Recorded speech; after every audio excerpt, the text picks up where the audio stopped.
Welcome back to Make Me a Fan. I am Jefferson Alonzo Green, aka the Jag, and I'm Pete Trerice, the Encyclopedia. You damn right. And this is Make Me a Fan, and this is the recap for Rogue Wrestling's Thanksgiving Throwdown. If you didn't see it, if you didn't have the common sense, the wherewithal to make it down to Los Angeles to the seminal event. To the seminal event, yes. On Wednesday night, the night before Thanksgiving, when this event went down, we have a recap for you. But the recap is going to be fantastic. We're glad you're here. But you're going to want to watch this when it goes live on their YouTube or whatever. I don't know how they do it. It'll be their YouTube or Facebook on their page. Yes, so you want to see this because it was magnificent. If you didn't see the video from yesterday or the day before, go back and watch those because we talk about the venue, we talk about the lighting, we talk about the professionalism. But then the other thing that we're going to talk about today is a little bit of finesse, okay? And by finesse, when we're talking finesse, we have to talk about the ultimate finesser, dashing Chris Bey, who was going up against Mr.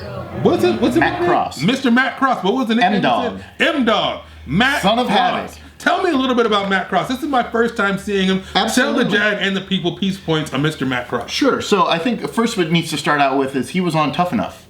Okay. Now, this was Tough Enough when Steve Austin was doing it, when it was in the Secluded California edition. Okay, wow. So Matt Cross, super indie king. Been everywhere. AIW. I mean, he's from Ohio, so he's just a salt of the earth guy. Great matches. Was Son of Havoc and Lucha Underground. If you guys haven't watched it, that's a tragedy. Lucha Underground was amazing stuff. It's on Netflix. It probably is now at this point for free, or some of the first episodes are probably free on their YouTube page. Cool. So all right. Check out Lucha Underground. You're gonna love Son of Havoc. That said, let's get to the match. Ultimate Finesser Chris Bey against M-Dog Matt Cross. Talk about the current running the King of the Indies division and a rising star of the Indies. I mean, you're having two superstars collide. This was awesome, and I wasn't sure who was going to win, to be honest. I didn't know what to expect. What I did expect was a fantastic match, and that's what we got, because Chris Bey, of course, is gifted. He's prolific and gifted. He's talented. I didn't know Matt Cross, but he proved himself to be prolific and gifted as well. He has a fantastic look with the beard. I like this gear. Even though he's got a bit of height disadvantage. Oh yeah. He makes it up for finesse. Oh, he does. For charisma. Oh yes. I mean, that body is phenomenal. You'll see these in Pete's Pics, and this guy is he's just crushing it. He has a presence. That's what I want to say about Matt Cross. He has a presence that makes you... He looks like a star. He is a star. I mean, he is a star. Oh, man, he steals your focus. And, I mean, Chris Bey to me is a fantastic guy. I love to watch him work. But I found myself watching Matt Cross quite a bit in this match as well because he's amazing. And just the look and the presence and just the posture and everything. He meant business. And, I mean, he was there to kick some ass and take names, and that's exactly what he did. They had a really good back and forth match. You can see some of the action on the screen. Yeah, we'll show you right now on screen the sunset flip that Bey ended up doing, and then into a backpack stunner. Oh yeah, just phenomenal stuff. These guys just absolutely. They pulled out all the stops from the beginning. I know it's all the same overused isms, but guys, this match was absolutely lit. They did not stop, and they just the offense kept going, and they poured it on. You got to watch this match because, I mean, it was a little shorter than I expected, but they had some stuff like we just saw Matt on the top rope or second rope. There's a lot of good back and forth here. So, some mean chops as well. I got some video from here. Maybe we can post up a couple of videos. You can see some of the back and forth from Matt Cross and Chris Bey because you didn't know who was going to win. It was really just kind of up in the air, and both guys are in phenomenal shape. Both guys have a lot of charisma. Both guys have high intensity. Both of these guys are top stars in every place they go. They're always billed at the top or they're champions. So it's one of those things that I think the reason they tried to kind of keep it short is that they knew that they were going to have to go into that no DQ triple threat at the end. So it's kind of like, hey, I know there's only two matches, but the other one's going to be a car crash. So let's be scientific. Let's get this over and let's conserve energy. Yeah, winner moves on. So we had to get through it. And of course, in the end, wait, how did it end?